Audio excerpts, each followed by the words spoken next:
야당에게서 신부적격 3인방으로 꼽힌 조대엽, 김상곤, 송영무 후보자의 인사청문회 말말말 먼저 화면으로 준비했습니다.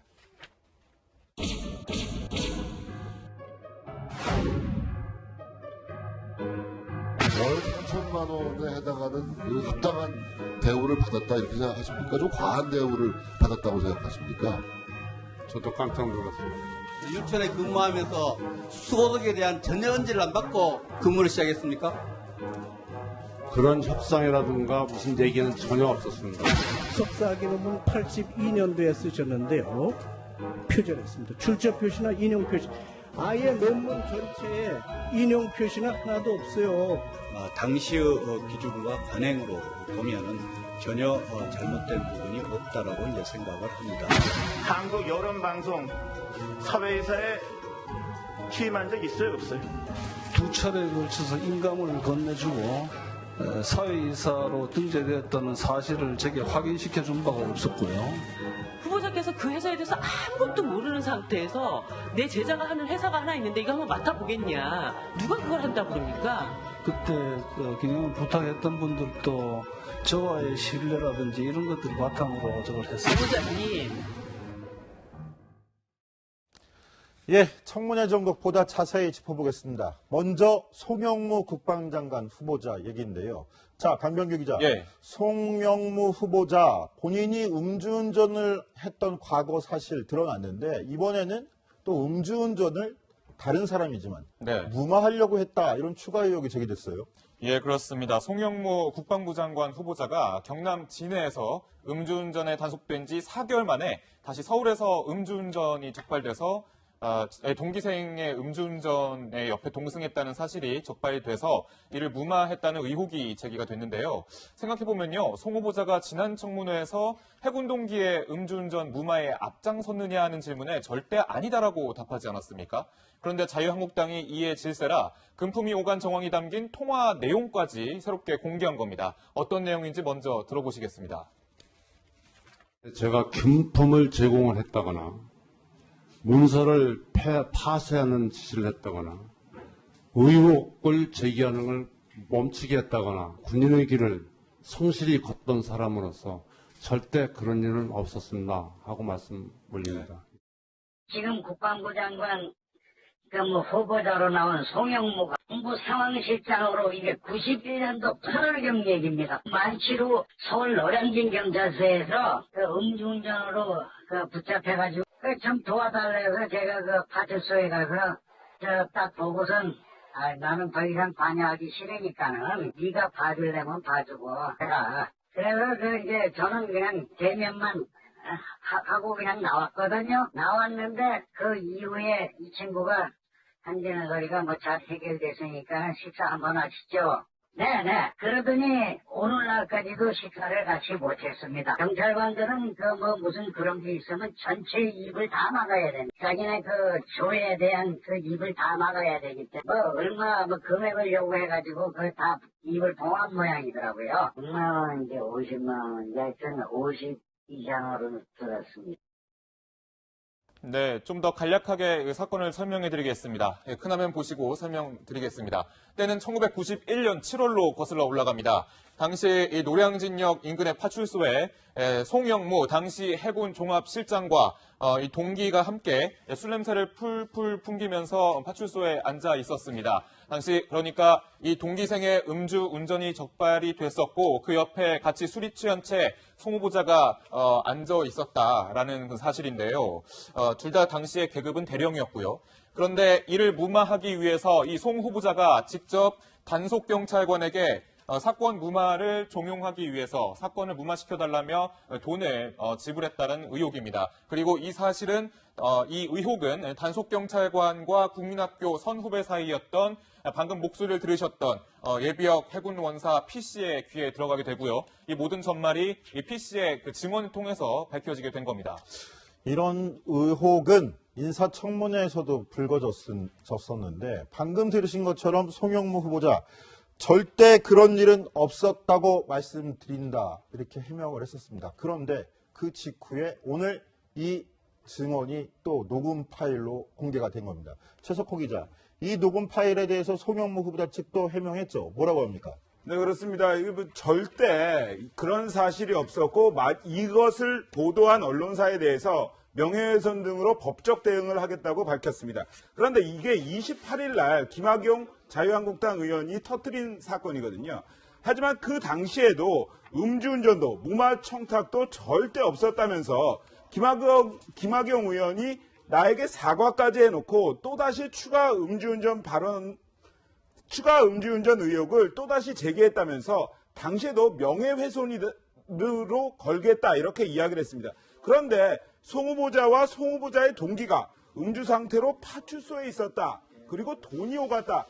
이러한 예비역 해군 원사의 증언이 확보가 되면서 또다시 이 논란은 가라앉지 않을 것으로 이렇게 예상이 됩니다. 자, 그런데 여기서 분명히 짚고 넘어가야 될 건 지금 이야기는 1991년 7월 달에 있었던 서울에서 있었던 음주운전 사건은 송영무 후보자 본인이 음주운전을 했다라는 게 아니라 송영무 후보자 동기생이 음주운전을 했고 그 사건을 무마하는 청탁에 송 후보자가 같이 있었다는 새로운 의혹입니다. 자, 이현수 기자. 네. 근데 당시에 그 사건을 목격했다는 예비역 해군 원사 P씨 지금 목소리 들려드렸는데 네, 네. 이 P씨의 주장에 따르면 송영무 후보자 그때 파출소에서 술 냄새를 풀풀 풍기면서 있었다는 거죠. 그렇죠. P씨가 뭐 제보한 내용에 따르면 당시 P씨는 해군 본부에 있었는데요. 자다가 새벽에 전화를 받았고 뭐 전혀 알지 못하는 송 장관 후보자의 전화였고 그걸 받고 파출소에 가봤더니 송 장관 후보자도 술 냄새를 풀풀 풍기면서 있더라. 그러면서 송 후보자와 박 대령이 도와달라고 매달렸다. 이렇게 이야기를 했다. 특히 그 2명 다 만취 상태였다고 증언을 했는데요. 그 목소리를 한 번 더 들어보시죠. 새벽 5시에 저희 집으로 자고 있는데 전화가 와가지고 어떻게 좀 일로 꼭 오라고 좀 와서 좀 도와달라고 집에서 음주 얼마 되지도 않았어요. 한 달 정도 됐을까 정신 못 차리고 내가 갔을 때도 나 술 냄새가 풍겼어.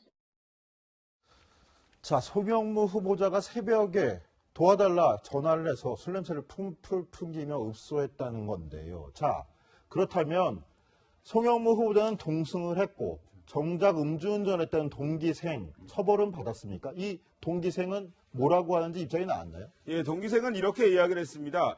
이제 부산에 거주하고 있는데 지금 몸 상태가 조금 안 좋아가지고 투병 중입니다. 뇌출혈로 투병 중인데 그 송영무 후보자가 당시에 절대 돈을 건네지 않았고 음주운전을 하지 않았다는 것을 몸이 아픈 상태에서도 증언을 하겠다 이렇게 이야기를 했는데 당시에 처벌은 받지 않은 것으로 알려졌습니다. 그런데 우리나라에서 음주 방조죄라는 게 있습니다. 만약에 시청자 여러분들도 그러면 송영무 후보자 같은 경우에 음주 방조가 아니냐 이렇게 생각하실 수도 있는데요. 하지만 이 음주 방조죄라는 게 2016년부터 첫 번째로 입건을 했습니다. 경찰이. 하기 때문에 1991년 당시에는 만약에 음주 방조죄에 해당을 한다고 해도 송영무 후보자는 결론부터 말씀드리면 처벌을 받지 않은 그런 대상이었습니다.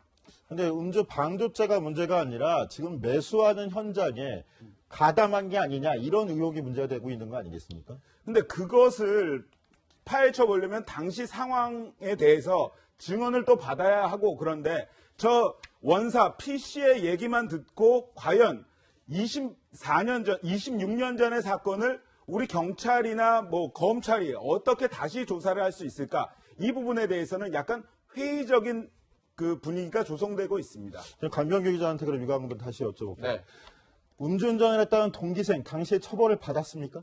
당시에 뭐 처벌을 받지 않았습니다. 그럼 받지 않았다면 당시에 그럼 무마하려고 했다 이런 정황이 약간 더 보충되는 거 아닙니까? 보충되는 것이긴 하지만 사실 이것은 일단 제보자의 증언에 의존해 있는 상태이기 때문에 뭐 정확히 어떤 경위를 통해서 이것이 없어졌는지 처벌을 받지 않았는지는 좀 더 확인이 필요한 상황입니다. 당시에 음주운전을 했다는 동기생 지금 부산에 거주하고 최석호 기자 말대로 네.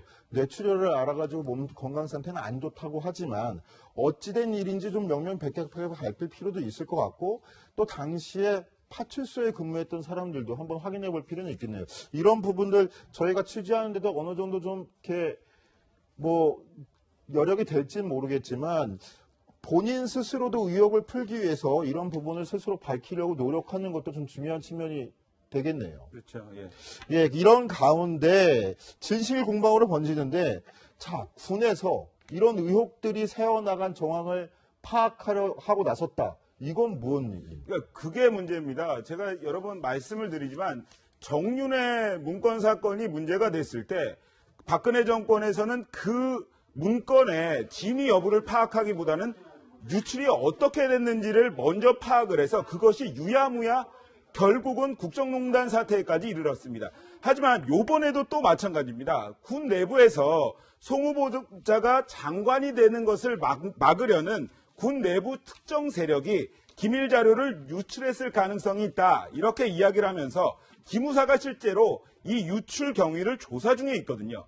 하지만 논란이 되자 또 이렇게 말했습니다. 기무사는 팩트를 자료 유출로 희석시키려는 것이 아니고 그냥 자료 유출 경위만 특정하는 것이 아니고 지금 기강회의 부분에 대해서 군 기강회의 부분에 대해서 계속해서 조사를 하는 것일 뿐이다. 이렇게 이야기를 했습니다. 하지만 팩트를 자료 유출로 희석시킨다는 비난은 면할 수 없어 보입니다.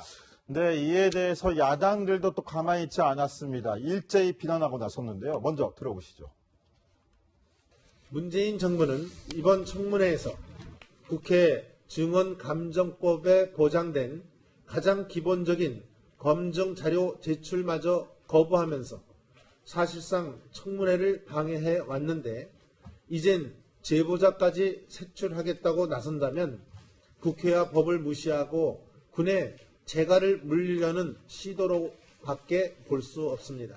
개혁에 저항하는 세력들의 조직적 음모라는 식으로 매도하더니 이제는 제보자를 색출하겠다는 것이야말로 적폐 중에 적폐라고 할 수 있습니다.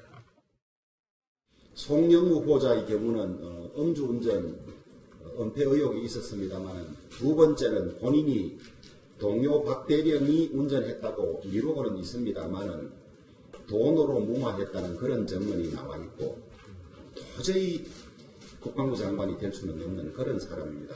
별 4개 달고 전역했는데 그 별이 부끄러울 그런 정도입니다.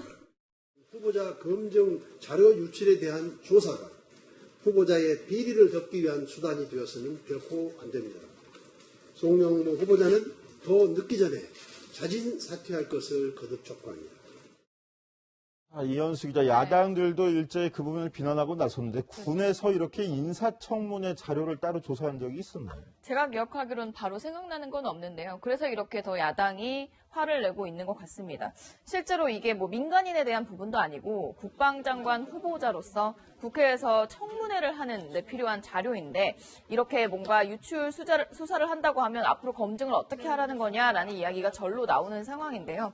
그런데 뭐 군 내에서 군의 입장에서 봤을 때 보안이 중요한 군 기밀도 있기 때문에 군 내에선 그럴 수 있다고 뭐 생각을 할 수도 있겠지만 그러나 그러면 이 국방부를 이끌어갈 국방장관 후보자에 대한 비리 문제에 대해서도 뭔가 국방부가 좀 분명하게 설명을 하고 뭔가 검증을 하려고 하는 태도를 보이면 더 좋을 것 같다라는 이야기도 나오고 있습니다. 네, 알겠습니다. 이번에는 김상곤 교육부 장관 후보자 얘기를 좀 해보겠습니다. 자, 김상곤 교육부 장관 후보자 청문회 어제 전해드렸는데 근데 이게 1박 2일 청문회가 돼버렸어요. 어떻게 된 겁니까? 예, 우선 자료 제출이 미비하다라는 이유로 이 1박 2일까지 진행됐는데 오늘 오전까지 다시 열렸던 거죠? 예, 그렇습니다. 오늘 오전 10시부터 다시 열려서 오전 중에 이제 다시 속개를 하고 끝났는데요. 자, 원래는 하루짜리였거든요. 그런데 뭐 이제 본의 아니게 이제 이런 이유로 길어지다 보니까 기자들도 본의 아니게 야근을 하게 된 상황이었습니다. 우선 지금 보니까 뭐 야권에서는 이렇게 얘기합니다. 요구 자료 중에 241건 정도가 아직 자료가 제출이 안 됐고 49건 정도가 자료 제출 역시 거부를 당한 상태다.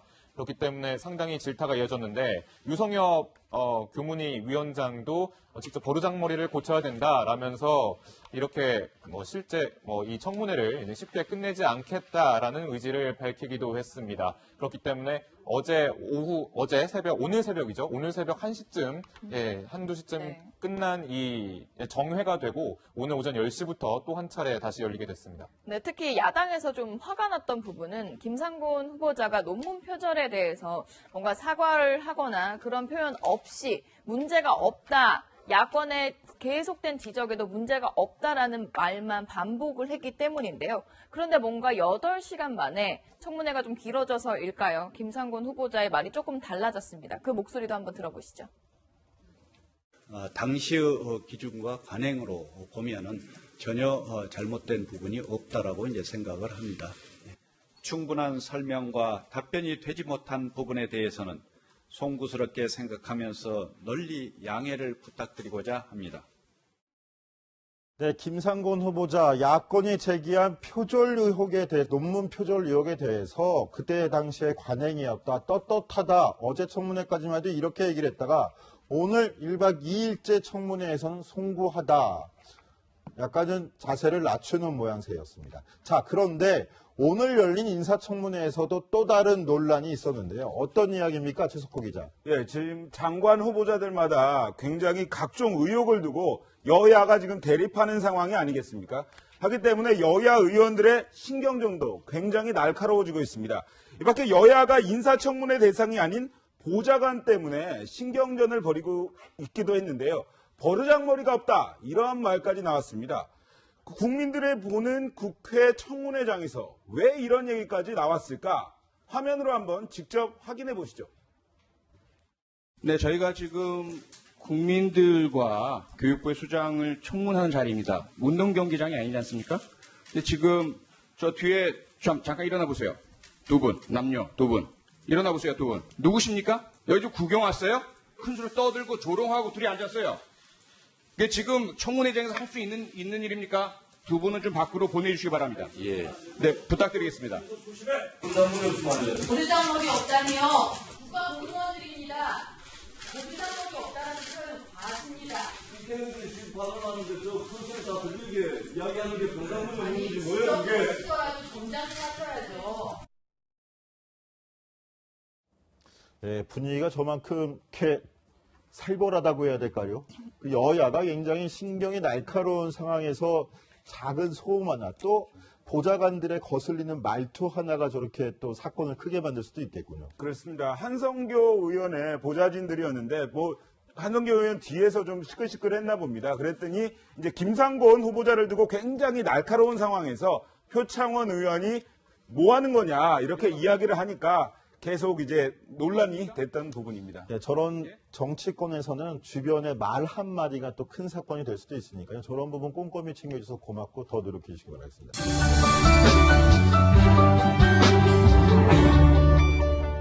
야당에게서 신부적격 3인방으로 꼽힌 조대엽, 김상곤, 송영무 후보자의 인사청문회 말말말. 먼저 화면으로 준비했습니다.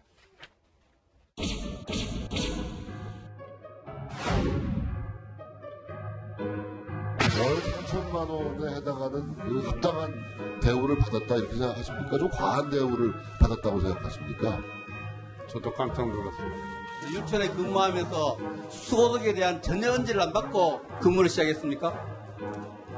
그런 협상이라든가 무슨 얘기는 전혀 없었습니다. 석사 기록은 82년도에 쓰셨는데요. 표절했습니다. 출처 표시나 인용 표시. 아예 논문 전체에 인용 표시는 하나도 없어요. 당시의 기준과 관행으로 보면은 전혀 잘못된 부분이 없다라고 이제 생각을 합니다. 한국 여론방송 사회이사에 취임한 적 있어요, 없어요? 두 차례에 걸쳐서 인감을 건네주고 사회이사로 등재되었다는 사실을 제게 확인시켜 준 바가 없었고요. 후보자께서 그 회사에 대해서 아무것도 모르는 상태에서 내 제자가 하는 회사가 하나 있는데 이거 한번 맡아보겠냐. 누가 그걸 한다고 그럽니까? 그때 경영을 부탁했던 분들도 저와의 신뢰라든지 이런 것들을 바탕으로 저걸 했습니다. 후보자님. 예, 청문회 전국 보다 자세히 짚어보겠습니다. 먼저 송영무 국방장관 후보자 얘기인데요. 자, 강병규 기자. 예. 송영무 후보자 본인이 음주운전을 했던 과거 사실 드러났는데 이번에는 또 음주운전을 다른 사람이지만 무마하려고 했다 이런 추가 의혹이 제기됐어요. 얼마 되지도 않았어요. 한 달 정도 됐을까 정신 못 차리고 내가 갔을 때도 나 술 냄새가 풍겼어. 자, 송영무 후보자가 새벽에 도와달라 전화를 해서 술 냄새를 풀풀 풍기며 읍소했다는 건데요. 자, 그렇다면 송영무 후보자는 동승을 했고 정작 음주운전했다는 동기생 처벌은 받았습니까? 이 동기생은 뭐라고 하는지 입장이 나왔나요? 예, 동기생은 이렇게 이야기를 했습니다. 이제 부산에 거주하고 있는데 지금 몸 상태가 조금 안 좋아가지고 투병 중입니다. 뇌출혈로 투병 중인데 그 송영무 후보자가 당시에 절대 돈을 건네지 않았고 음주운전을 하지 않았다는 것을 몸이 아픈 상태에서도 증언을 하겠다 이렇게 이야기를 했는데 당시에 처벌은 받지 않은 것으로 알려졌습니다. 그런데 우리나라에서 음주 방조죄라는 게 있습니다. 만약에 시청자 여러분들도 그러면 송영무 후보자 같은 경우에 음주 방조가 아니냐 이렇게 생각하실 수도 있는데요. 하지만 이 음주 방조죄라는 게 2016년부터 첫 번째로 입건을 했습니다. 경찰이. 하기 때문에 1991년 당시에는 만약에 음주 방조죄에 해당을 한다고 해도 송영무 후보자는 결론부터 말씀드리면 처벌을 받지 않은 그런 대상이었습니다. 근데 음주 방조죄가 문제가 아니라 지금 매수하는 현장에 가담한 게 아니냐 이런 의혹이 문제가 되고 있는 거 아니겠습니까? 근데 그것을 파헤쳐 보려면 당시 상황에 대해서 증언을 또 받아야 하고 그런데 저 원사 P씨의 얘기만 듣고 과연 24년 전, 26년 전의 사건을 우리 경찰이나 뭐 검찰이 어떻게 다시 조사를 할 수 있을까? 정말 청탁도 절대 없었다면서 김학용 의원이 나에게 사과까지 해놓고 또다시 추가 음주운전 의혹을 또다시 제기했다면서 당시에도 명예훼손으로 걸겠다 이렇게 이야기를 했습니다. 그런데 송 후보자와 송 후보자의 동기가 음주 상태로 파출소에 있었다. 그리고 돈이 오갔다. 이러한 예비역 해군 원사의 증언이 확보가 되면서 또다시 이 논란은 가라앉지 않을 것으로 이렇게 예상이 됩니다. 자, 그런데 여기서 분명히 짚고 넘어가야 될 건 지금 이야기는 1991년 7월 달에 있었던 서울에서 있었던 음주운전 사건은 송영무 후보자 본인이 음주운전을 했다라는 게 아니라 송영무 후보자 동기생이 음주운전을 했고 그 사건을 무마하는 청탁에 송 후보자가 같이 있었다는 새로운 의혹입니다. 자, 이현수 기자. 네. 근데 당시에 그 사건을 목격했다는 예비역 해군 원사 P씨 지금 목소리 들려드렸는데 네. 이 P씨의 주장에 따르면 송영무 후보자 그때 파출소에서 술 냄새를 풀풀 풍기면서 있었다는 거죠. 그렇죠. P씨가 뭐 제보한 내용에 따르면 당시 P씨는 해군 본부에 있었는데요. 자다가 새벽에 전화를 받았고 뭐 전혀 알지 못하는 송 장관 후보자의 전화였고 그걸 받고 파출소에 가봤더니 송 장관 후보자도 술 냄새를 풀풀 풍기면서 있더라. 그러면서 송 후보자와 박 대령이 도와달라고 매달렸다. 이렇게 이야기를 했다. 특히 그 2명 다 만취 상태였다고 증언을 했는데요. 그 목소리를 한 번 더 들어보시죠. 새벽 5시에 저희 집으로 자고 있는데 전화가 와가지고 어떻게 좀 일로 꼭 오라고 좀 와서 좀 도와달라고 집에서 음주를요. 6만 원 이제 50만 원 이제 저는 50 이상으로 들었습니다. 네, 좀 더 간략하게 사건을 설명해 드리겠습니다. 큰 화면 보시고 설명드리겠습니다. 때는 1991년 7월로 거슬러 올라갑니다. 당시 이 노량진역 인근의 파출소에 송영무 당시 해군 종합실장과 이 동기가 함께 술 냄새를 풀풀 풍기면서 파출소에 앉아 있었습니다. 당시 그러니까 이 동기생의 음주 운전이 적발이 됐었고 그 옆에 같이 술이 취한 채 송 후보자가 앉아 있었다라는 그 사실인데요. 둘 다 당시의 계급은 대령이었고요. 그런데 이를 무마하기 위해서 이 송 후보자가 직접 단속 경찰관에게 사건 무마를 종용하기 위해서 사건을 무마시켜달라며 돈을 지불했다는 의혹입니다. 그리고 이 사실은 이 의혹은 단속경찰관과 국민학교 선후배 사이였던 방금 목소리를 들으셨던 예비역 해군 원사 P씨의 귀에 들어가게 되고요. 이 모든 전말이 이 P씨의 그 증언을 통해서 밝혀지게 된 겁니다. 이런 의혹은 인사청문회에서도 불거졌었는데 방금 들으신 것처럼 송영무 후보자 절대 그런 일은 없었다고 말씀드린다 이렇게 해명을 했었습니다. 그런데 그 직후에 오늘 이 증언이 또 녹음 파일로 공개가 된 겁니다. 최석호 기자, 이 녹음 파일에 대해서 송영무 후보자 측도 해명했죠. 뭐라고 합니까?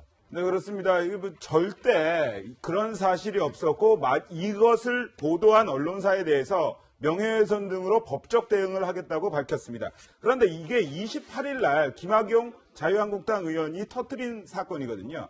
하지만 그 당시에도 음주운전도 예, 그렇습니다. 송영무 국방부 장관 후보자가 경남 진해에서 음주운전에 단속된 지 4개월 만에 다시 서울에서 음주운전이 적발돼서 동기생의 음주운전에 옆에 동승했다는 사실이 적발이 돼서 이를 무마했다는 의혹이 제기가 됐는데요.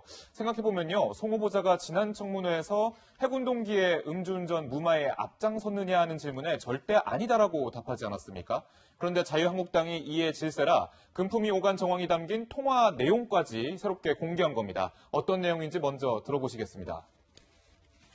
제가 금품을 제공을 했다거나 문서를 파쇄하는 지시를 했다거나 의혹을 제기하는 걸 멈추게 했다거나 군인의 길을 성실히 걷던 사람으로서 절대 그런 일은 없었습니다 하고 말씀 올립니다.